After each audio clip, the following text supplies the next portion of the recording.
जबकि पेरेंट्स की हालत आप देख रहे हैं, हमें पता ही नहीं है एक्ट में है क्या। पेरेंट डिसाइड करेगा कि स्कूल को फीस कितनी पे करनी है। हम यही कह रहे हैं बार बार कि नए अध्यादेश की ज़रूरत थी ही नहीं, ये ज़बरदस्ती हम पे लादा गया है। 24 घंटे के अंदर अगर आप लोगों के माध्यम से अगर हमारे पास में कोई भी जानकारी नहीं आती है तो 14 तारीख को एक विशाल प्रदर्शन होने जा रहा है जंतर मंतर के ऊपर। अगर आप मेरे नज़रिए से देखें तो हमें ऐसा लग रहा है सरकार ने हमें धोखा दिया। 15% का आंकड़ा आया कहाँ से? मैं शिक्षा मंत्री जी से ये पूछना चाहूँगा, जब DSER एक्ट हमें ऐसा 15% का कोई ऑब्लिगेशन नहीं करता तो एक पैरेलल कानून बनाने की ज़रूरत क्या थी? हम दिल्ली देख रहे हैं, यहाँ पर मैं हूँ आपके साथ शाहीन खान। दिल्ली के अंदर फ़ी हाइक का मामला अब गर्माता जा रहा है, जहां आम आदमी पार्टी ने भी इस मुद्दे पर प्रेस कॉन्फ्रेंस करके कई गंभीर आरोप दिल्ली सरकार पर लगाए, तो वहीं अब पेरेंट्स भी यूनाइटेड होकर के इस मुद्दे के खिलाफ उतर गए। दरअसल पूरा मामला है दिल्ली के प्राइवेट स्कूलों में लगातार जो फ़ी हाइक है वो हो रही है, जिसको लेकर के सरकार ने कोई एक्शन लेने के बजाय अब एक अध्यादेश पास कर दिया है, जिसकी कोई भी कह सकते हैं आप पब्लिक डोमेन में कोई जानकारी नहीं दी गई। अब उस बिल को लेकर भी कई सवाल खड़े हैं। अब पेरेंट्स यूनाइटेड होकर के कई मांगे यहाँ पर कर रहे हैं। इन्हीं लोगों से जुड़ते हैं क्या पूरा मुद्दा है और किस तरीके से आप इस पूरे मुद्दे को आगे लेकर के जाने वाले। सर, क्या नाम है आपका? मेरा नाम राहुल गुप्ता है। राहुल गुप्ता जी, आपने बाकायदा एक पीसी की है, उधर आम आदमी पार्टी ने भी पीसी की है। आम आदमी पार्टी कह रही है कि बीजेपी ने स्कूल जो प्राइवेट स्कूल है उनके आगे पूरी तरीके से साठगांठ कर लिया, सरेंडर कर लिया। देखिए, मैं आपके माध्यम से दिल्ली की जनता को और देश की जनता को ये बताना चाहता हूँ कि ये प्रेस कॉन्फ्रेंस दिल्ली के सभी प्राइवेट स्कूल एसोसिएशंस के जो एसोसिएशंस हैं उन्होंने साझा की है, जिसका नाम हम लोगों ने यूनाइटेड पेरेंट वॉइस रखा है। और हमारा किसी भी राजनीतिक दल से कुछ भी लेना देना नहीं है। सो आम आदमी पार्टी क्या पॉलिटिकल माइलेज लेना चाहती है या भारतीय जनता पार्टी क्या पॉलिटिकल माइलेज लेना चाहती है, हमारा इसके ऊपर कोई भी टिप्पणी करने जो का। बातें उठाई हैं उनमें कितनी सच्चाई है? देखिए देखिए, मैं इसको एक ही मुहावरे के अंदर बोलूँगा, जहाँ धुआं होता है वहीं आग भी होती है। ठीक है, तो ट्रांसपेरेंसी फी फिक्सेशन एक्ट है, ठीक है, जिसमें जो ट्रांसपेरेंट वर्ड है वो पूरी तरीके से गायब है। हमारे शिक्षा मंत्री माननीय शिक्षा मंत्री बोलते हैं प्रेस कॉन्फ्रेंस करके हर बारी कि बहुत ही क्रांतिकारी कानून है और ऐसा कानून है जिससे पेरेंट परेशान नहीं होएगा। पेरेंट डिसाइड करेगा कि स्कूल को फ़ीस कितनी पे करनी है, ठीक है, बट पेरेंट के पास में क्या कौन सी पावर है जो आपने मीडिया के माध्यम से या किसी भी माध्यम से किसी भी स्कूल के पेरेंट एसोसिएशन को या किसी भी अभिभावक को दिल्ली के आपने दी है कि भाई ये अथॉरिटी से पेरेंट डिसाइड कर सकता है। दिल्ली की मुख्यमंत्री तो बाकायदा एक वीडियो रिलीज़ करती हैं जिसमें दिखाती हैं वो कि कितनी कंसर्न है और पेरेंट्स के लिए सोचे स्कूल को झाड़ देती है। देखिए, अगर मैं आपके माध्यम से थोड़ा खुलकर बताना चाहूँ तो ये एक सो कॉल्ड एक मीटिंग थी डिपार्टमेंट ऑफ एजुकेशन के अंदर। सुझाव के लिए पेरेंट्स को बुलाया गया था और बहुत ही शातिर तरीके से कि शिक्षा मंत्री और मुख्यमंत्री आपसे मिलना चाहती हैं। शिक्षा निदेशालय आप लोगों ने देखा ही होगा, जस्ट विधानसभा के बराबर में ही है। 4 कदम की दूरी पे वहाँ पर लेकर जाते हैं पेरेंट्स। मतलब अब आप एक चीज़ देखिए कि मैं एक मीटिंग करने के लिए जा रहा हूँ DOE के अंदर, अपने सजेशंस देने के लिए जा रहा हूँ और आप सामने से आकर के मुझे बोलते हैं कि मुख्यमंत्री और शिक्षा मंत्री आपसे मिलना चाहते हैं, ठीक है, आपसे सुझाव लेना चाहते हैं। अब मैं मेरे सुझाव दे रहा हूँ और चीज़ें पब्लिक डोमेन में वही आ रही हैं जो उनके हिसाब की हैं। सो यहाँ पर भी उन्होंने पॉलिटिकल माइलेज लेने की कोशिश करी।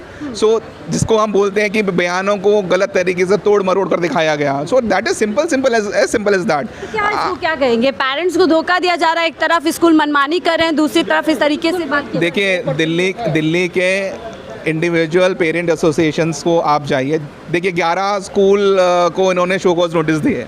आप उन 11 स्कूल के पेरेंट एसोसिएशन के पास जाइए, अगर आपके पास डिटेल्स नहीं है, हम लोगों के पास में डिटेल्स, एक्शन नहीं लिया गया है, कोई एक्शन नहीं है। शिक्षा निदेशालय बचाने की कोशिश करता है और ऊपर से अध्यादेश थोपा जा रहा है। अध्यादेश थोप दिया और थोपने के बाद में वी हैव नो क्लू। और मैं आप लोगों के माध्यम से देश की जनता को ये बताना चाहता हूँ कि मेरे एक साथी ने 24 घंटे का समय दिया है, उनकी रिस्पेक्ट करते हुए 24 घंटे के अंदर अगर आप लोगों के माध्यम से अगर हमारे पास में कोई भी जानकारी नहीं आती है तो 14 तारीख को एक विशाल प्रदर्शन होने जा रहा है जंतर मंतर के ऊपर, जिसके अंदर दिल्ली के लगभग सभी स्कूल के पेरेंट जुड़ेंगे और अपनी आवाज़ बहुत ही पुरजोर तरीके से उठाएंगे। ठीक है, यानी कि सरकार ने आवाज़ नहीं सुनी तो पेरेंट्स अपने पूरी तरीके से आवाज़ उठाने के लिए, आप भी एक पेरेंट हैं मैम, कैसे देख रही हैं? बीजेपी सरकार आती है, फ़ी हाइक होती है, उस पर एक्शन लेने के बजाय अध्यादेश लाया जाता है और सरकार कहीं ना कहीं जो है मामले को टोल मटोल करने में लगी हुई है। बिल्कुल, अगर आप मेरे नज़रिए से देखें तो हमें ऐसा लग रहा है सरकार ने हमें धोखा दिया। एक तरीके से प्रेस कॉन्फ्रेंस में ये बताया जा रहा है पेरेंट्स बहुत खुश हैं, जबकि पेरेंट्स की हालत आप देख रहे हैं, हमें पता ही नहीं है एक्ट में है क्या। मीडिया के माध्यम से जो चीज़ें हमारे सामने आई हैं वो बिल्कुल पेरेंट्स के अगेंस्ट हैं। जितने 3 क्लॉज हमें समझ में आ रहे हैं बेसिकली, उन क्लॉज में आपको पेरेंट के लिए राहत नहीं, परेशानी बढ़ती हुई दिख रही है। परेशानी आपको बिल्कुल। लेकिन सरकार 100 दिन का जश्न मना रही है और उन जश्न में काफ़ी कुछ जो है दिल्ली के लोगों को लिए करने की बात कर रही है, दावा कर रही है। देखिए, वो उनका पॉलिटिकल राइट है, वो जैसे भी चाहें, लेकिन इस एक्ट में पेरेंट्स के लिए राहत नहीं है, हम वो देख रहे हैं। बस दूसरा एक पॉइंट एक मैं सर बस 1 मिनट आती हूँ, मैं ये पूछना चाहती हूँ, लगातार इस सरकार में हम देख रहे हैं, चाहे वो किसान बिल हो चाहे कोई और, ये जो थोपने वाली एक सरकार की हम रणनीति देख रहे हैं, इसके पीछे क्या मंशा लगा? सरकार की मंशा तो क्या ही कहेंगे, लेकिन इनकी आदत हो चुकी है कि ये बिल लाते हैं और उसे पेरेंट्स के या किसानों के ऊपर थोप दिया जाता है। ये रायशुमारी नहीं मानते, तो ये तो डिक्टेटरशिप हुई, हम इसको यही कहेंगे। आपको क्या लगता है वन एजुकेशन वन नेशन होना चाहिए? जिस तरीके से सरकार दूसरी चीज़ों की बात करती है, क्या एक कानून होना चाहिए एजुकेशन? नहीं नहीं नहीं, अभी एक कानून पे हम नहीं जाएंगे, क्योंकि एजुकेशन एक्ट में जो चीज़ें हैं जो पहले से ही 1789 है, हाँ 73 है। क्या आपको क्या ज़रूरत ऐसी लगी सरकार की कि अध्यादेश लेकर के आई है? ज़रूरत नहीं थी, हम यही कह रहे हैं बार बार कि नए अध्यादेश की ज़रूरत थी ही नहीं। ये ज़बरदस्ती हम पे लादा गया है। हो सकता है इसमें पार्टी अपना कुछ पर्सनल पॉलिटिकल एजेंडा किसके समर्थन में आपको लग रहा है? किसको इससे फायदा? Private schools. प्राइवेट स्कूल की सीधा जो आपको लगता लॉबी है है, प्राइवेट? बिल्कुल आपको लगता है प्राइवेट स्कूल की बिल्कुल लॉबी को बिल्कुल सीधा फायदा? बिल्कुल, ये एक तरफा बिल है। इसमें काफ़ी चीज़ें ऐसी हैं जो पेरेंट्स के तो बिल्कुल हक में जाती नहीं हैं। DSER एक्ट में ये क्लियरली मेंशन्ड है, किसी भी एक अभिभावक को अगर उसके पास फैक्ट्स हैं, फिगर्स हैं, उसके पास सपोर्टिंग डॉक्यूमेंट्स हैं, तो वो कंप्लेंट कर सकता है। मगर अब वो राइट भी छीना जा रहा है। वो राइट क्यों छीना जा रहा है? 15% का आंकड़ा आया कहाँ से? मैं शिक्षा मंत्री जी से ये पूछना चाहूँगा, जब DSER एक्ट हमें ऐसा 15% का कोई ऑब्लिगेशन नहीं करता, तो एक पैरेलल कानून बनाने की ज़रूरत क्या थी? और अगर आपने ये कानून बना भी दिया तो पहले आप ये देखते हैं कि बाकी मौजूदा जो कानून है उसका पालन सही से हुआ है या नहीं हुआ। जो DSER एक्ट में ऑलरेडी प्रावधान दिए गए हैं, पहले उसका पालन हुआ है? क्या लगता है आपको वो धोखा किया है? क्योंकि पिछले दिन से हम देख रहे थे मीडिया में कई वीडियोज आ रही थी जिससे लग रहा था कि शायद CM साहिबा कुछ करेंगी, लेकिन सीधा ही अध्यादेश आ जाता। देखिए, ये सीधा सीधा पूरी दिल्ली में एक नैरेटिव सेट करने की कवायद हो रही है कि सभी अभिभावक बहुत खुश हैं, बहुत प्रसन्न हैं। मुझे प्रसन्नता का कारण एक भी समझ नहीं आ रहा। मुझे एक कारण समझ आए, मैं अगर बिल मैंने पढ़ा होता या किसी विपक्ष ने भी पढ़ा होता, अगर उस पर चर्चा हुई होती, उस पर सिलेक्ट चर्चा ज़रूरी है। PLCP में प्रावधान है। जब उन्होंने पहले ये बात रखी कि हम ये विधानसभा में पेश करेंगे, पटल में लाएंगे, फिर अचानक ऐसा क्या हुआ कि उन्होंने ऑर्डिनेंस ले आए? इतनी जल्दी क्यों है? जब आपको क्या लग रहा है क्यों है इतनी जल्दी? देखिए, ये कहीं ना कहीं उनको फ़ायदा पहुंचाने के लिए कवायद हो रही है और इसके पीछे गहरी साजिश है जिसका हमें भी पता नहीं है। अगर सरकार इतनी संजीदा होती पेरेंट्स के मुद्दे सॉल्व करने के लिए, तो 2024-25 में उनके पास सारे आंकड़े हैं। 80%, 50%, 60% से अधिक 24-25 पिछले साल के सत्र में भी नाजायज़ फीस बढ़ाई है। अब आप लोग क्या चाहते हैं? 10% से ऊपर इस साल भी बढ़ाई है। तो क्या उन्होंने कोई ऐसा ऑर्डर पास किया पेरेंट्स के हक में कि जिससे उसको रिलीफ मिले, जिसको उसको लगे कि हाँ सरकार मेरे बारे में कुछ सोच रही है? स्कूलों को फी हाइक, फिर अध्यादेश, पूरी तरीके से पेरेंट्स के लिए कहीं ना कहीं परेशानी बढ़ गई है। पहले हमने देखा दिल्ली सरकार आती है, बजट लाती है, बजट में कटौती करती है, उसके बाद फी हाइक होती है और फिर अध्यादेश। क्या पूरी एक मंशा लग रही है सरकार? देखिए, अगर सरकार की मंशा मैं कहता हूँ बहुत अच्छी है, मान लेते हैं बहुत अच्छी है। हम पेरेंट्स उसके खिलाफ खड़े हो रहे हैं, हम उसकी बुराइयां गिना रहे हैं। अगर वो आपने कहीं देखा कि किसी स्कूल ने उस पर आपत्ति की है? हमारे लिए वो, जैसे हम उसके स्टेक होल्डर हैं, तो स्कूल भी उसके स्टेक होल्डर हैं। हम उसे हमारे सामने बेशक बिल नहीं आया, ड्राफ्ट नहीं आया, हम उसकी कुछ खामियां हमने जो देख रहे हैं, सुनने में आ रही हैं, उसके हिसाब से हम एक अंदाज़ा लगा रहे हैं और हमें लग रहा है कि वो हमारी उम्मीदों के हिसाब से नहीं है। लेकिन क्या आपने कहीं भी किसी स्कूल के किसी भी रिप्रेजेंटेटिव ने दिखाया कि हाँ हम भी इस बिल से खुश नहीं हैं, ये ओपन क्यों नहीं आया?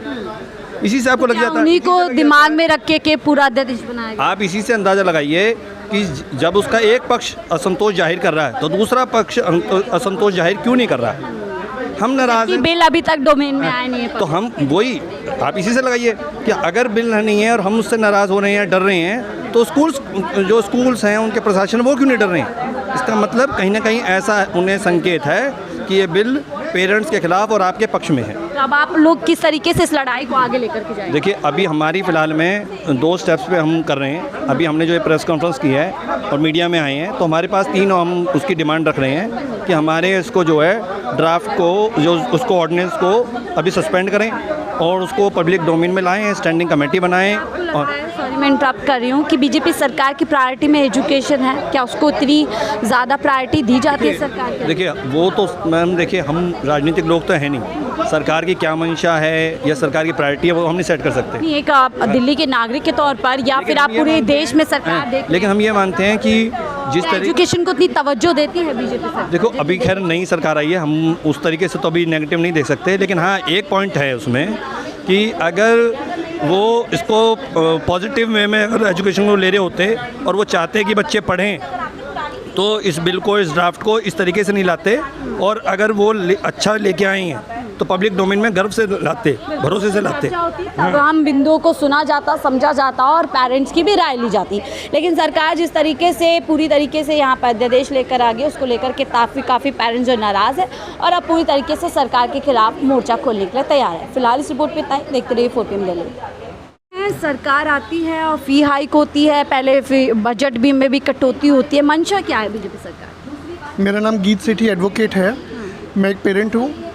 मुझे ये लगता है सरकार ने हमें बिल्कुल धोखा दिया है इस बिल के ऊपर, क्योंकि ये जो बिल है अगर लाना ही था तो 30 डेज़ का टाइम तो देती। जो पेरेंट्स जो हैं वो स्टेक होल्डर्स होते हैं, उन स्टेक होल्डर, आप खुद ही अपने आप डिसाइड कर रहे हो, स्टेक होल्डर्स से पूछ ही नहीं रहे। जो असली स्टेक होल्डर्स हैं वो पेरेंट्स ही हैं स्कूल्स में। आप मगर डमी PTA बनाते हो, डमी SMC बनाते हो, ये कोई तरीका ठीक थोड़ी है। ना ऑडिट होता है स्कूल का, नहीं कोई जांच होती है, कोई मीडिया में मुख्यमंत्री जी कह रहे हैं सब ठीक है, चल रहा है, काम चल रहा है, एक्शन लिया जाएगा। मानोगे नहीं, एक ग्रुप बनाया जाता है पेरेंट्स का, उस ग्रुप में से एक पेरेंट को फ़ोन किया जाता है कि कुछ पेरेंट्स को चुपचाप लेके आ जाओ एक जगह पे, किसी को नहीं बताया जाता कौन पेरेंट्स जा रहे हैं। हमें पता चला बिल्कुल लास्ट मोमेंट पे, और वहाँ जाके उन पेरेंट्स की वीडियो बना के दिखाया जाता है। पेरेंट्स तो बड़े खुश हैं, पेरेंट्स तो हमारे साथ हैं, मगर ऐसा कुछ नहीं है। वो हकीकत ये है कि बिल्कुल ही धोखा दिया है पेरेंट्स को। सही तरीका ये था 30 डेज़ का टाइम दिया जाए, 1 अप्रैल से जो अभी फीस बढ़ी है उसको रोल बैक किया जाए, अनएक्सपेक्टेड जो बर्डन है पेरेंट्स के ऊपर वो हटाया जाए फीस को लेकर, क्योंकि ये फाइनेंशियल स्ट्रेन है पेरेंट्स के लिए। आप एकदम से फीस बढ़ा दोगे, आपका बजट हिल जाएगा। तो मेरी मांग है, और हमने सभी पेरेंट्स ने, हर स्कूल के पेरेंट ने PM को, CM को, यहाँ तक कि दिल्ली के कांग्रेस के प्रेसिडेंट को और LOP को, आतिशी जी को मेल डाली है, अपने सजेशंस दिए हैं और इस ड्राफ्ट को रोकने के लिए बोला गया है। प्राइवेट स्कूलों के आगे बिक गई है बीजेपी सरकार। बिल्कुल बिक गई है, बिल्कुल 100% बिक गई है। इनको पैसा पहले ही पहुंच गया है, तभी हमने रिक्वेस्ट करी है PM से भी और सभी दूसरी पार्टी से भी इस ऑर्डिनेंस को जल्द से जल्द रोका जाए। Thank you. सरकार से क्या उम्मीदें की थी? क्या दिल्ली की जनता ने इसलिए बीजेपी सरकार को चुना था कि आएगी और बच्चों की जो एजुकेशन उस तरीके से तहस-नहस कर देगी? मैडम देखिए, मैं बीजेपी सरकार हो, आम आदमी सरकार हो, बात ये नहीं है।